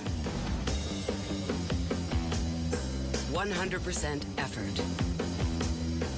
But women in sports get only 5% of the attention. Canada's dairy farmers believe women in sports should be seen and heard loud and clear. With Fueling Women's Champions, we're shining a light on women athletes at every level. Join us. #ChampionHer.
Welcome back to Brampton's Memorial Arena as we get you set for the third period of play here in this evening's CWHL Live broadcast presented by Hilberg and Burke, as it's Montreal Les Canadiennes with a 4-1 lead over the Brampton Thunder.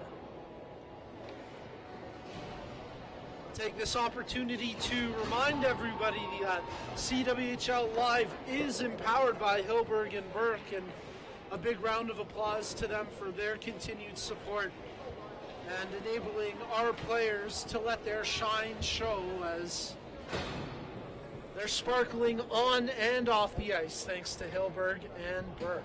Of course, we want to thank our various other league sponsors as we get a look at Erica Howe, who came in after the first period of play and has done well to stop the bleeding here for Brampton.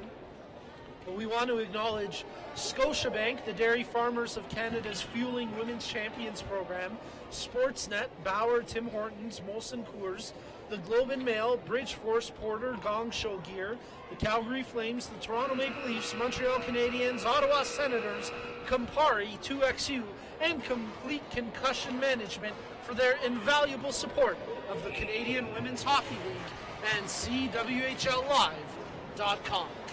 We're underway in the third period, and just as quickly, we're not, because we've got an offside stoppage just 6 seconds into the period.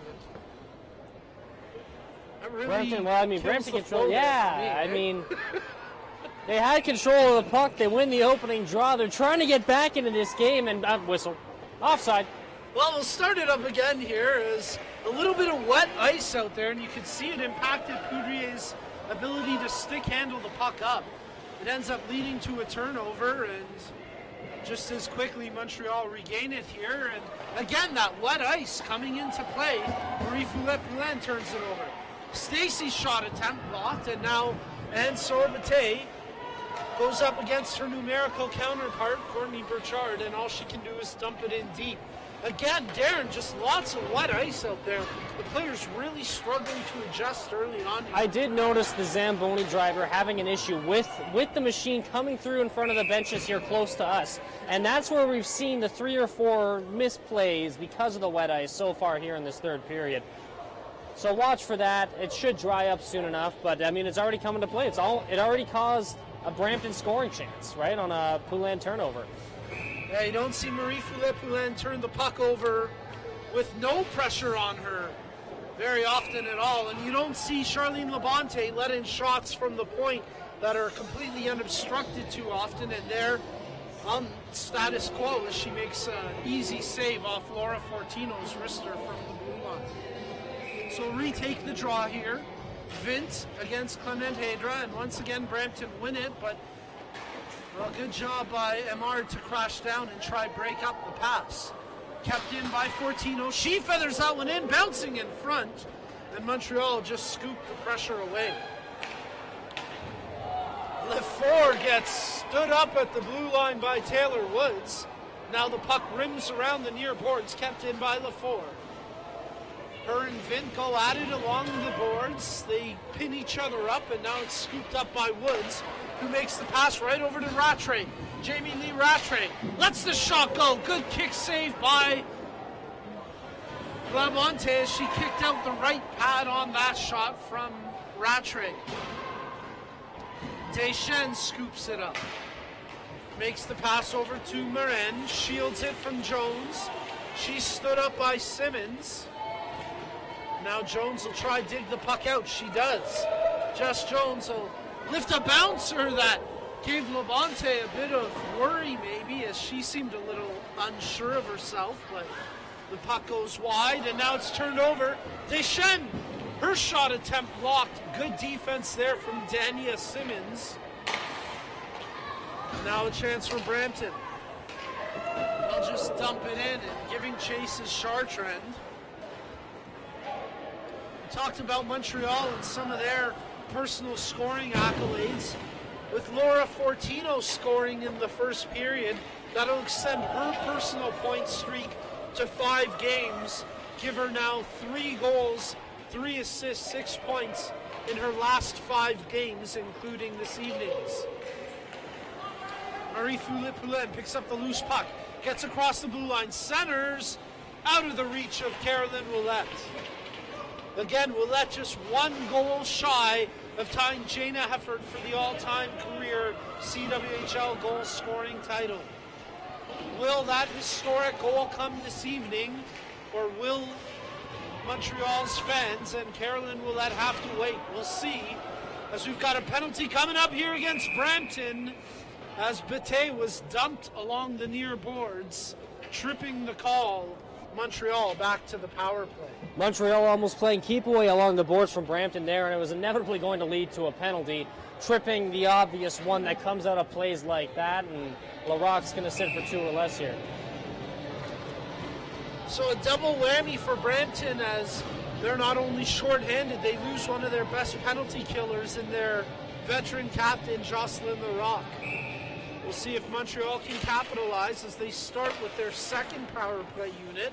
Chartrand and Poudrier on the point, and there they tried to feed it through to Poudrier, but that one's broken up. Good defensive back check by Fielding Montgomery. Chartrand, her shot, the rebound, cleared to the line, but not out, as Cara Lamard keeps it in. Does a nice job to knock that one down. There's a shot, deflected wide of the cage. Chartrand tries to corral the bouncing puck here, and she does.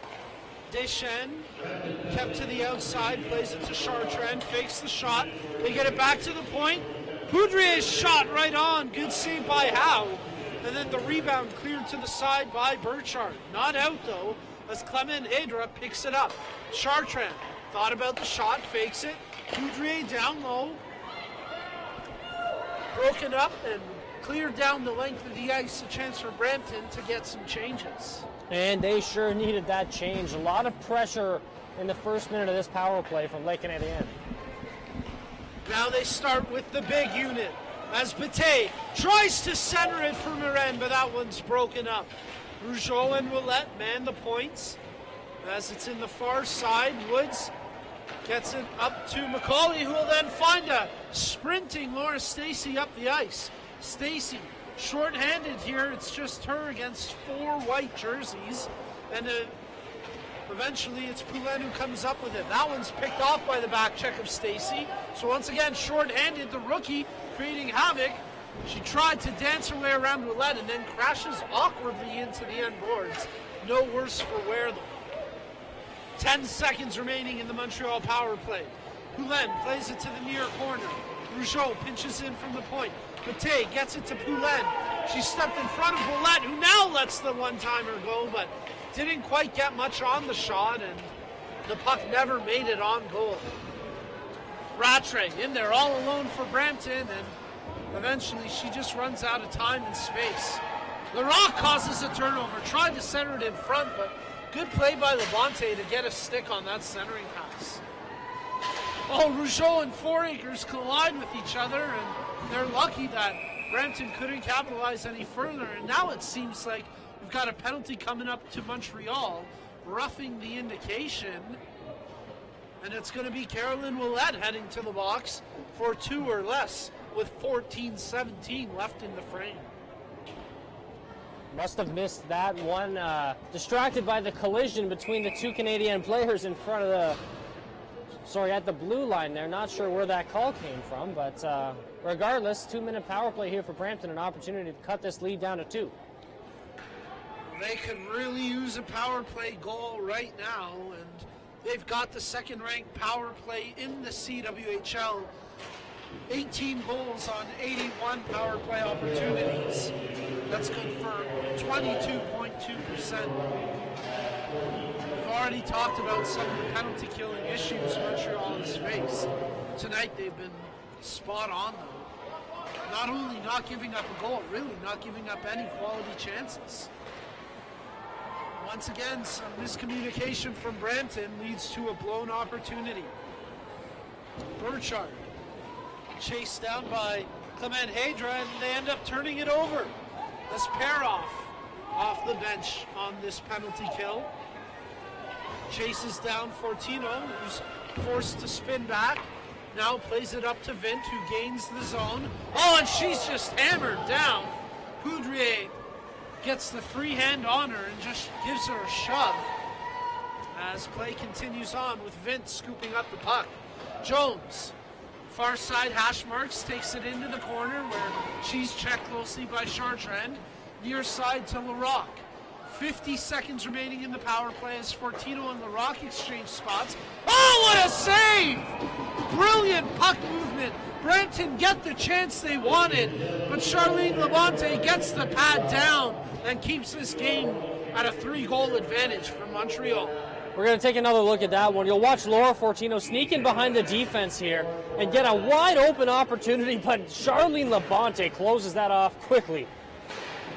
Labonte read it perfectly. As Darren mentioned, Fortino snuck away from the defender. Oh, and the horseshoes continue to be piled in the pads of Labonte, because despite her being out of position and out of a chance to make a save, somehow the puck stays out. Brampton can capitalize on a wide open McParlin looking skyward after that opportunity. Can't believe she didn't get enough of her stick on the puck to put that one in a wide open goal. Give some credit to Kathy Chartrand, the defender there for Montreal, who undoubtedly got a stick on McParlin's stick to take some juice off that shot, because Darren, as you mentioned, McParland can only look at the heavens and ask, what the heck happened? How did I miss? Still 14 seconds left on this power play for Brampton, as Woods keeps it in at the line. Far side hash marks. McParland, she's chased down by Poulin. Puck squirts out. Woods dives at it to keep it in, but with the penalty over, we're back to 5-side hockey. Montreal has 5 games remaining on the season after this evening. 3 on the road, 3 at home, 2 on the... No, that's right. You got it right the first time. Strike that reverse. 3 on the road, 2 at home. They'll play host to Toronto coming up, and then they'll finish the season on the road in Calgary. For the Brampton Thunder, after this evening, just 3 games remaining in the regular season. So again, Darren, as we've alluded to, this certainly seems like the likely first-round playoff matchup here. As Willette controls the rolling puck, ends up giving it away, and Brampton try gain the zone as they feather it in. Behind the net, McCauley checks, but it's Clement Hedra who comes out with it from Montreal. She can really fly, and there she gets around a few. Backhanded, no-look pass. It's a nice individual effort by Clement Hedra, but it ends up being broken up, and then, that was a tougher save than it looked for Howe, as I think that was McCauley who deflected it mid-air, and Howe had to make a good save. It was the rookie Shannon McCauley getting her stick up where it probably shouldn't be there, and making things a little bit more difficult for her goalie. Regardless, Howe up to the challenge once again, and she's been good. She's been good, and a tough night for Brampton, though. You have to think, geez, if we had her starting, if she played like this through the whole game, is this one we maybe could have stolen from Montreal? Instead, Brampton have never led at any point in this game. And that's not to blame Liz Knox. I don't think you can necessarily blame her on any of the 4 goals allowed, but ultimately she just doesn't get it done this evening for Brampton when they needed her most. To me, the Thunder have really tightened up their defense over the past period and a half here as well. So many opportunities that shouldn't have happened in the first period that led to those goals, and then, cross-crease passes and the play where Poulin was left wide open in the slot. Those can't happen, right? Yeah, that's a really good point. More of a defensive lapse from Brampton. Didn't quite come out with the energy and intensity they needed. And it cost them in that first period. Montreal, 3 unanswered goals. Brampton's Laura Fortino made it a 3-1 game, and then Sarah Lafort with the last marker we've had in this one, as there were just 8 seconds remaining in the first period when Lafort made it a 4-1 game. You're watching CWHLlive.com as Deschênes brings this one in. Blay lets the shot go. That's stopped. And then the rebound rolls in as Howe holds that one. So as we've mentioned a couple times tonight, A win or even a point here by Montreal clinches at least second place in the CWHL standings this season. Brampton's got to be careful, too, because they're only 3 points up on Toronto right now. And you don't want to go into Calgary and play Calgary in the first round of the playoffs at this point. The Inferno are just too strong. I mean, Montreal is too, so pick your poison, I guess. Yeah, it doesn't get easy if you're third or fourth, because the top two in the CWHL this year, Calgary and Montreal respectively, continue to show why they're just so much better than everyone else's. There's a rip from Poulin that didn't miss by much, but ends up going hard around all the way down the ice. Of course, the Inferno, your defending Clarkson Cup champions, and once again, they're currently in Japan on a bit of a tour, taking on the Japanese national team, so we wish them all the best in their current endeavors and on their current travels.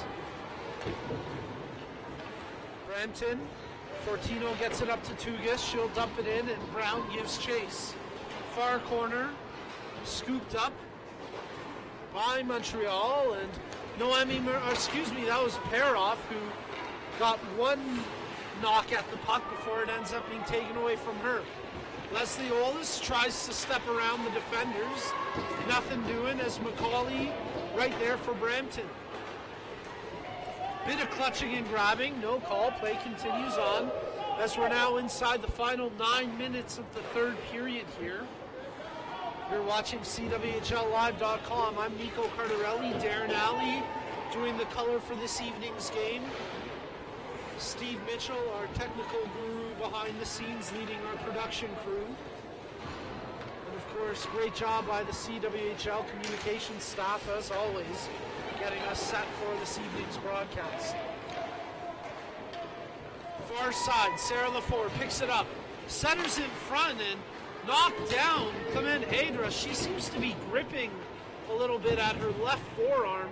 She's in some discomfort, and tough to see exactly what happened there, but she's laboring to get off the ice now. She went down earlier in that sequence and got up slowly. She took a hit into the boards from Woods.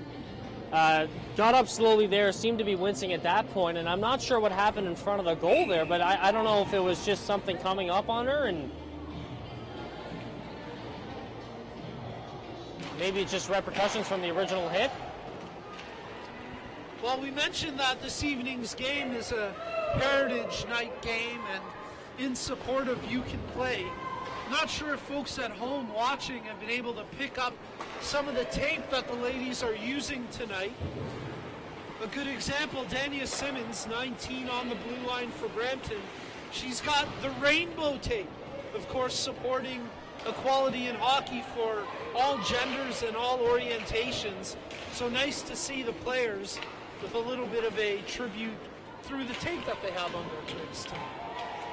You Can Play, a great organization started by the son of former Leafs GM Brian Burke, Patrick. They've done some great things in the sports world. And that rainbow tape, Andrew Ferentz, formerly of the Oilers, a big part in making that come to fruition. So, of course, we do want to acknowledge and congratulate You Can Play, the Brampton Thunder, and the sports world in general for making the game more inclusive. Oh, Jones fans on that passing attempt, and now Bate picks it up. And Sophie Bate shot right on! Rebound corralled by Howe, but not pinned down. And now Vint with that rainbow tape comes back the other way. Pulls it right on goal. Levante takes a bit of a snow shower for her troubles, but with 6:54 remaining in the third period, Montreal maintains a 4-1 lead. And Brampton's struggling to get things going here. We're going to take a look at that tape again on Vint's skate. Looking pretty good on their stick there. Definitely looks sharp. Yeah, it really does. You got to figure out how I can get me a Exactly. I was just thinking the same thing. Vint having another strong game. She continues to be an offensive catalyst for Brampton. Held off the score sheet so far this evening, but not for a lack of opportunities. She's had 3 or 4 quality shots on goal. Hey, what a glove save down there by Brampton's assistant coach. You don't see Kevin Stone get into the play too often, but that puck he snags out of midair. and hands it off to a lucky fan. Two great coaching staffs for both of these teams. Tyler Fines, head coach or coach of the year, and Danny Brunette, who seems like he's in the running for coach of the year every year with this Montreal team, doing a great job to continue to develop the programs in both Brampton and Montreal, respectively. Well, you look at Tyler Fines coming in last year and turning this Thunder program around. They had to struggle for a while there. Good season last year. They've built on it a bit this year and entrenched in that third spot in the CWHL, looking to maybe press the top teams a little bit more next season. That'll be the challenge for Brampton, no question about it, Darren. How do we take ourselves to being that next upper echelon of teams here in the CWHL? It'll be a challenge, but as you've mentioned, they've progressed and have gotten better over the last couple years. They have the pieces. They've got the pieces, and they just need to continue to grow around those pieces. Jess Jones, Jamie Lee Rattray, Erica Howe in goal. The future's there. Laura Stacey coming in this year. She's been excellent. Well, so far this evening, though, Brampton, despite their efforts, still trail here 4-1. And they just don't seem to have the urgency and the explosiveness we've seen from them throughout the season here this evening. Not a lot of energy so far here in the second half of this third period. Neither team really pushing too much. Courtney Burchard maybe better make a habit of taking shots between center ice and the blue line, because that's the third one she's rifled on net. And once again, Labonte, well, she was tested with that long-range slapper. McCauley tries to feed it over to Stacey, but that one's broken up. Boudrier brings it across the blue line. Shot attempt easily steered aside by Taylor Woods. As though to battle for it, McCauley gets it over to Fortino. Parlin takes it across the blue line, feathers it into the far corner. It goes around the net where Willette leaves it for Poulin. Far side over to Bate. Bate ends up nearly giving it away. Now it is turned over. Vint tried to stick handle through one too many. And here comes Montreal. Marie Foulette Poulin centered for Anne-Sophie Bate, but it's broken up and no shot as a result. 4:35 remaining here in the third period. Still a 4-1 lead for Montreal as Carolyn Willette makes the pass. Poulin gives it back to Willette. Willette across center ice to just dump it, and then she ends up getting bulldozed by Jess Jones. Willette not happy about that at all, and she ends up letting the referee know. I think she had reason to be a little upset there. Bit defenseless, dumped the puck in, and then just kind of got bulldozed. Absolutely unnecessary hit, and she gave the ref some choice words, that's for sure. The rock shot from the point intended as a redirection for Jones, nothing doing. And now with things really heating up there, as Jones, once again the antagonist, looks like she's going to be going to the box. Now the question is, do we have offsetting minors or not? No, I think it's just going to be Jess Jones. It's 2 minutes or less for cross-checking, so Jones maybe trying to get a bit of a spark, ends up crossing that line and is penalized for it. And that's probably, didn't see the play down in the corner there, but that's likely a make-up call for the miss on Willette. A rightful call, and I guess the words that Willette shared with the official there got something done for her team. Well, you got to think, if Carolyn Willette's speaking, you better pay attention. You better at least listen. She knows what she's saying out there on the ice. No question, that time the Mary Kay call ends up coming to the advantage for Montreal as Poulin keeps it in at the point. They cycle the puck around here, far side. Bate down low, sauces it out front, but Poulin can't corral that one. And out of her net, Labonte with a good touch pass to Willette. Right back in go Montreal. Marie-Philippe Poulin stops on a dime, far side hash marks. Stick handles, makes the pass to Bate. Centers in front. Oh, what a save! Right on the doorstep. Noemi Morin thought she had an easy tap in, but Erica Howe says, not in my house. I think Erica Howe wants to play again tomorrow. She has just been excellent, and another example of that here, and right on the doorstep. Big save, getting across. not coming too far out of her net. She keeps herself steady in the back part of the net when the play's at the goal line. Quality save from Howe. But Brampton are going to need some offense if they want to change the outcome of this game. Montreal still with $1.05 left on the power play as we're inside the final 3 minutes of play in regulation. Carol Lamard down low. They tried to center it for Deschênes, but that one's broken up. Back to the point. Chartrand lets the shot fly off of Simmons' stick and then wide. Lamard, Katia Hedra, near side now to Chartrand. Pitching right in, rebound, nothing doing. Katia Hedra, good to see her back out there for Montreal. That one-timer, big rebound near side, but Carol Lamard unable to take advantage. 25 seconds left on the power play. Laura Stacey big on the penalty kill again there. We saw it on the last power play for Montreal as well, as she is all over the ice killing penalties. Emmanuelle Blais, far side pass to LaForce. She lets the shot fly, and that one's turned away. Brampton bank it off the glass, high and out. Brawl will just kind of hammer it right back. A little bit rushed as we're back to even strength here. Woods with a shot. What a save by Labonte. It was probably going wide, but Charlene Labonte makes the most of that glove save. When you're looking forward as a goalie, you don't always know how big your net is. I guess, at least on that play from Labonte, because that puck was about 3 feet wide. But either way, excellent save.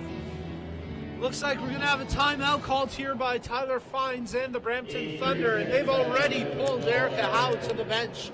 So they'll go with the extra attacker with $1:53 remaining here in the third period, trailing by 3 goals. You're dealing with a whole bunch of long shots right now, right? The long shot that you come back and win this game in regulation down by 3 with 2 minutes left. The long shot that you win out and Montreal loses out. But Brampton is trying to create some momentum against this Montreal team right now. You put a goal in here, you set yourself up a little bit better for tomorrow, and you're getting yourself a little bit more ready for that inevitable, at this point it seems, playoff matchup. Although, once again, Toronto is, I believe, playing Boston this weekend. Yes, correct. Things can change. Things can change. Right now, all Brampton can try to do is change the outcome here. Trailing by 3, extra attacker on the ice. Face off. McParland centers in front and once again scooped out of midair by the glove hand of Labonte. A little bit of pushing and shoving in front. Rattray ends up on her knees, and there's going to be a penalty. Yeah, she was pleading for a penalty, and it looks like, well, maybe not. Referees were in there right away to separate everyone, and Darren, you were right to think that, because right away it looked like they had picked out a Montreal player, and now they will issue a penalty to Sophie Brohl. 2 minutes for roughing. Brohl just really, really slow getting to the box here. But Rattray was dumped unnecessarily in front of the net there. There was no reason for that after the play. Good call by the officials. Off the face-off, and Brampton on the power play now. We'll try to get something going. As it's along the near side boards, Burchard picks it up. Far side over to Fortino. Rougeau defending there. McParland centered in front. Vint, what a save! Labonte pushes off the edge, comes out to cut down the angle, and the quality goaltending continues for Montreal. Carolyn Willett! 130 career goals! Short-handed empty netter, but she doesn't care. That gives her the tie with Jana Hefford for career goals scored in the CWHL, and she can't help but smile herself. Yeah, she definitely knows that number. She knows that she needed 1 goal coming into this game, and I'm not sure she cares that it was an empty netter. 130 goals is 130 goals no matter how you score them, and hey, shorthanded 6-on-4, you're still getting yourself free, and you're making a perfect, dead accurate shot from center ice right into the goal. So hey, good for her. Well, congratulations to Carolyn Willett, who's had a tremendous season, and it continues here with the short-handed marker, empty netter, making it a 5-1 lead for Montreal. But more importantly, a historic goal for Ouellette. Give her 130 career goals in the CWHL and give her the all-time tie with Jana Hefford. So Ouellette's next goal will give her the sole possession of that record. Now there's still 55 seconds left. Could happen You never this know. evening. You never know, but we have witnessed some history here tonight. And it's so funny. I almost said when Brampton got the power play, I guess we're not going to see the goal from Ouellette this evening. And then sure enough, she gets the empty netter shorthanded. Congrats, Carol. Certainly one of the best in the world, and she continues to get it done. As Laura Stacey lets one rip, and Labonte equal to that task.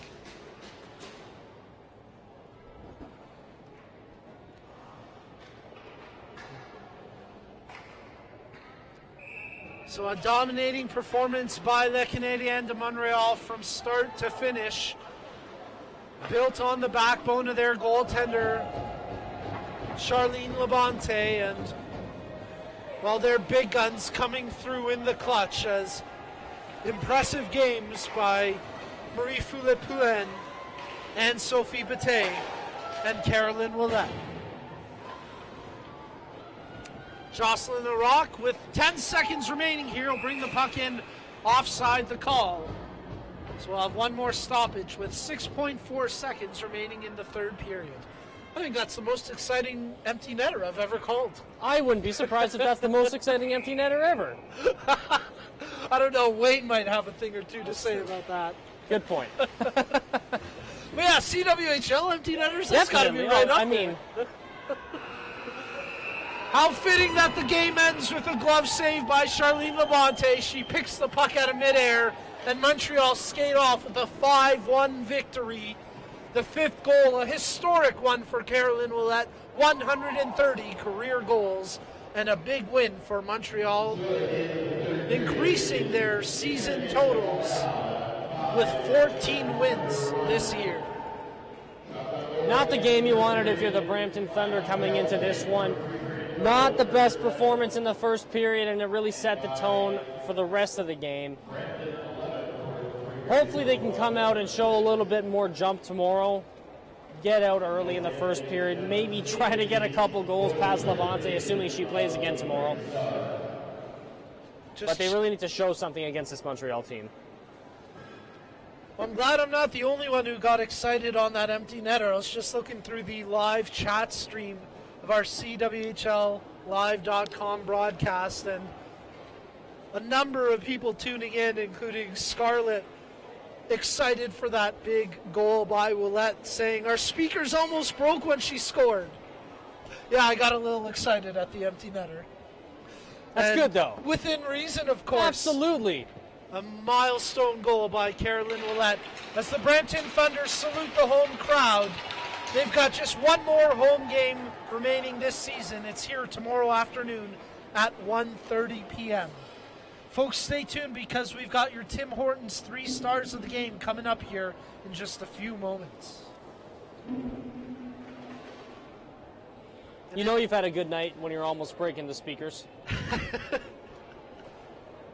Oh, I called an 8-7 game here last year. My voice was broken at the end of that one. Never mind the speakers. I could imagine.